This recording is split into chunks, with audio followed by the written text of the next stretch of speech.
وہ رضا کے نیزہ کی مار ہے کہ عدو کے سینے میں غار ہے، کسے چارہ جوئی کا وار ہے کہ یہ وار وار سے پار ہے۔ اس شعر کی تشریح میں کل دو حدیث مبارکہ آپ کی خدمت میں پیش کی تھیں کہ الحب فی اللہ والبغض فی اللہ، یعنی اللہ تعالیٰ ہی کے لیے محبت اور اللہ تعالیٰ ہی کے لیے عداوت۔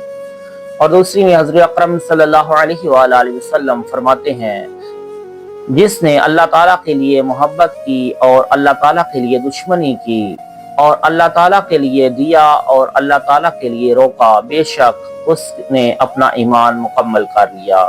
ان دونوں احادیث پر حضرت رضا بریلوی رحمۃ اللہ تعالیٰ علیہ نے کامل طور پر عمل کیا۔ علاوہ ازیں قرآن مجید کی آیت کریمہ لا تجد قوما یؤمنون باللہ والیوم الآخر یوادون من حاد اللہ ورسولہ ولو كانوا آباءهم او ابناءهم او اخوانهم او عشیرتهم اولئک كتب في قلوبهم الایمان وأیدهم بروح منه ويدخلهم جنات تجری من تحتها الانہار خالدین فیها رضی اللہ عنہم ورضوا عنہ اولئک حزب اللہ الا ان حزب اللہ هم المفلحون۔ سورہ مجادلہ کی یہ آیت نمبر 22 ہے اور اس کا ترجمہ تم نہ پاؤ گے ان لوگوں کو جو یقین رکھتے ہیں اور اللہ اور پچھلے دن پر کہ دوستی کریں ان سے جنہوں نے اللہ اور اس کے رسول سے مخالفت کی، اگرچہ وہ ان کے باپ یا بیٹے یا بھائی یا کنبے والے ہوں۔ یہ ہیں جن کے دلوں میں اللہ نے ایمان نقش فرما دیا اور اپنی طرف کی روح سے ان کی مدد کی، اور انہیں باغوں میں لے جائے گا جن کے نیچے نہریں بہیں، ان میں ہمیشہ رہیں، اللہ ان سے راضی اور وہ اللہ سے راضی۔ یہ اللہ کی جماعت ہے، سنتا ہے، اللہ کی جماعت کامیاب ہے۔ اس آیت مقدسہ کا محاصل یہ ہے کہ سچا مومن اللہ اور رسول کے معاملہ میں کسی کی بھی رعایت نہیں کرتا۔ اگر اللہ اور رسول کا دشمن اس کا باپ ہو یا بیٹا ہو یا بھائی ہو یا کوئی رشتہ دار ہو، مومن کبھی بھی اس کی رعایت نہیں کرتا، اور جو اس طرز عمل کو اختیار کرتا ہے اس کے لیے خوشخبری ہے کہ اللہ تعالیٰ اس کے دل میں ایمان نقش فرما دے گا اور اپنی طرف سے فرشتوں کے ذریعہ اس کی مدد فرمائے گا اور اس کو جنت میں داخل فرمائے گا۔ وہ اللہ سے راضی اور اللہ اس سے راضی، اور وہ اللہ کی جماعت والا کہلائے گا۔ صحابہ کرام رضی اللہ تعالی عنہم اجمعین اس آیت کریمہ پر مکمل طور پر عمل پیرا ہونے کی وجہ سے دنیا میں ضرب المثل ہوئے۔ انہوں نے اللہ اور رسول کے مقابلے میں اپنے بیٹے، باپ، بھائی یا کسی رشتہ دار کے مطلق پرواہ نہیں کی۔ چند مثالیں پیش خدمت ہے۔ عبداللہ بن ابی بن سلول منافقین کی جماعت کا رئیس اور سردار تھا۔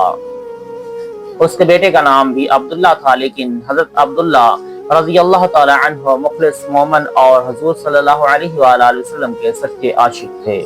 حضرت عبداللہ رضی اللہ تعالی عنہ نے اپنے منافق باپ عبداللہ بن ابی بن سلول کے بارے میں حضور اقدس صلی اللہ علیہ وآلہ وسلم سے عرض کیا کہ اگر حضور چاہیں تو میں اپنے باپ کا سر اتار کر لے آؤں، کیونکہ اس منافق نے یہ کہا تھا لَإِن رَجَعْنَا إِلَى الْمَدِينَةِ لَيُخْرِجَنَّ الْأَعَزُّ مِنْهَا الْأَذَلَّ، یعنی عزت دار سے خود کو، یعنی اگر ہم مدینہ لوٹے تو ضرور ہم عزت والے وہاں سے ذلیل لوگوں کو نکال دیں گے، معاذ اللہ۔ اور اس نے اعز یعنی عزت دار سے خود کو اور اذل یعنی ذلیل تر سے اصحاب رسول کو مراد لیا تھا۔ یہ ناپاک جملہ کہنے کے بعد عبداللہ بن ابی بن سلول منافق جب مدینہ لوٹا تو کیا دیکھتا ہے کہ اس کے بیٹے عبداللہ رضی اللہ تعالی عنہ تلوار سونت کر شہر کے دروازے پر کھڑے ہیں۔ جب وہ قریب آیا تو حضرت عبداللہ نے اپنے منافق باپ سے کہا اب تو اپنی زبان سے یہ کہہ کہ انا اذل الناس واصحاب محمد اعز الناس، یعنی میں لوگوں میں سب سے زیادہ ذلیل ہوں اور اصحاب الرسول لوگوں میں سب سے زیادہ عزت والے ہیں۔ اگر تو اپنی زبان سے اس کا اعتراف نہیں کرتا تو میں تیری گردن اڑا دوں گا۔ عبداللہ بن ابی بن سلول منافق اپنے بیٹے کی بات سن کر حیرانی میں پڑ گیا اور اس نے بیٹے سے کہا کہ تو سچ کہتا ہے اور ایسا ہی کرے گا۔ حضرت عبداللہ نے اپنے منافق باپ سے فرمایا کہ ہاں میں تیری گردن اڑا دوں گا۔ اپنے بیٹے کے तेवर देखकर वो मुनाफिक लरज़ गया और अपनी जान बचाने के लिए अपनी ज़बान से मज़कूरा अल्फाज अदा किए और इसका इकरार किया। तब हज़रत अब्दुल्ला रज़ी अल्लाह तआला अन्हु ने उसे छोड़ दिया। अमीन मिल्लत हज़रत अबू उबैदा बिन जरह रज़ी अल्लाह तआला अन्हु का शुमार अशरा मुबश्शरा यानी उन 10 अशखास में होता है जिनको हज़ूर अक़दस सल्लल्लाहु अलैहि वसल्लम ने दुनिया में ही जन्नत की बशारत दी है। वो हज़रत अबू उबैदा बिन जरह रज़ी अल्लाह तआला अन्हु जिन्होंने जंग उहद में अपने बाप अब्दुल्ला को कत्ल कर दिया, नेज अपने हकीकी भाई को बाप को दुनिया से मिटाने के बाद बाप के नाम को भी हमेशा के लिए मिटा दिया और तहय्यात अपने नाम मुबारक के साथ अपने दादा का नाम लिखते थे। अमीर अल-मोमिनीन खलीफतुल मुस्लिमीन सैयदना सिद्दीक़ अकबर रज़ी अल्लाह तआला अन्हु ने जंग उहद में अपने बेटे को, जो उस वक़्त तक ईमान न लाए थे, मुबारज़त यानी अपने सामने लड़ने के लिए तलब फरमाया। हज़रत मसअब बिन उमैर रज़ी अल्लाह तआला अन्हु ने अपने हकीकी भाई अब्दुल्ला बिन उमैर को कत्ल किया। जंग बदर में अमीर अल-मोमिनीन खलीफतुल मुस्लिमीन सैयदना हज़रत अली अल-मुर्तज़ा रज़ी अल्लाह तआला अन्हु ने अपने रिश्तेदार वलीद बिन अतबा को कत्ल किया। इसी तरह हज़रत हमजा बिन अब्दुल मुत्तलिब रज़ी अल्लाह तआला अन्हु ने अपने रिश्तेदार शीबा बिन रबी को और हज़रत अबैद बिन अल हारिस ने अतबा बिन रबी को कत्ल किया। अमीर मोमिनीन खलीफतुल मुस्लिमीन हज़रत उमर फारूक रज़ी अल्लाह तआला अन्हु ने जंग बदर में अपने मामू आस बिन हशाम बिन मुगीरा को कत्ल किया था। हज़रत हबीसा और हज़रत महीसा रज़ी अल्लाह तआला अन्हुमा नामी दो हकीकी भाई थे। इनमें से छोटा भाई पहले ईमान ले आया। उनको हजूर सल्लल्लाहु अलैहि वसल्लम ने उस यहूदी शख्स को कत्ल करने पर मुकर्रर फरमाया था जो बहुत बड़ा फसादी था। छोटे भाई से उनके बड़े भाई ने कहा, क्या तुम इस आदमी को मार डालोगे जिसकी नेमतों के आसार तुम्हारे पेट की चर्बियों में है? छोटे भाई ने जवाब में कहा, क्या हुआ? अगर हुज़ूर अक़दस सल्लल्लाहु अलैहि वसल्लम मुझे हुक्म दे कि मैं तुझे मार डालूं, मैं इसी वक्त तुझे कत्ल कर दूंगा। छोटे भाई की ज़बानी ये बात सुनने के बाद बड़ा भाई अपने घर आया और इंसाफ से सोचने लगा और कहने लगा कि अजीब दीन है जिसे तूने इख्तियार किया है, इससे तेरी कितनी मोहब्बत है। इसके बाद बड़ा भाई भी मुसलमान हो गया। मज़कूरा तमाम वाक़यात इस अमर की निशानदही कर रहे हैं कि सहाबा कराम रज़ी अल्लाह तआला अन्हु अल्लाह और रसूल के मामला में अपने बाप, बेटे, रिश्तेदार या किसी भी अजीज का लिहाज न करते थे।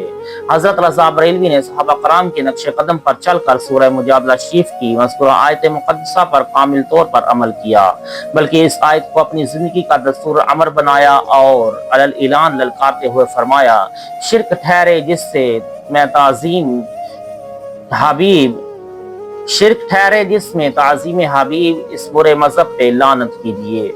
हज़रत रज़ा बरेली रहमतुल्लाह ताला अलैह अपनी ज़िंदगी की आखिरी सांस तक अल्लाह और अल्लाह के रसूल के दुश्मनों से अपनी इल्मी जंग जारी रखी और अपने नेज़े कलम के वार से वहाबियत के सीने को छलनी करते रहे और अपने आज़ाव मुतवस्सिलीन को इसकी तलकीन करते रहे। शेर में हज़रत रज़ा बरेलवी फरमाते हैं, वो रज़ा के नेज़ा की मार है कि अदब के सीने में गार है। इस मिसरा के लफ्ज़ नेज़ा मार और अदब की मुख्तसर वजाहत क़ारीन ने मुलख्ता फरमाई। अब सीने में गार है जो पर कुछ इल्तिफात फरमाए। सीने में गार के जरिए हज़रत रज़ा बरेलवी ने अपने नेज़े कलम के वार का नतीजा बयान फरमाया है कि रज़ा के नेज़ा की सरब पड़ी तो दुश्मन का सीना गार हो गया, यानी कि मिसरे गार के जख्म पड़ गया। लफ्ज़ गार का इस्तेमाल फरमा कर हज़रत रज़ा ने शेर को माना खेज बना दिया है। गार की लग़वी माना पहाड़ की खो, गड़ा, फट वगैरह है। पहाड़ की खो, गड़ा और भट्ट वगैरह की हैबत एक मिस्कन की तरह होती है जिसमें आदमी या जानवर पनाह ले सकता है और इसमें ठहर सकता है। इस खो का अर्ज़ो तोल अक्सर यकसां होता है। दूसरी बात यह है कि खो और भट्ट सख्त पत्थर में ही होता है, नरम मिट्टी या रेत के ढेर में गार नहीं।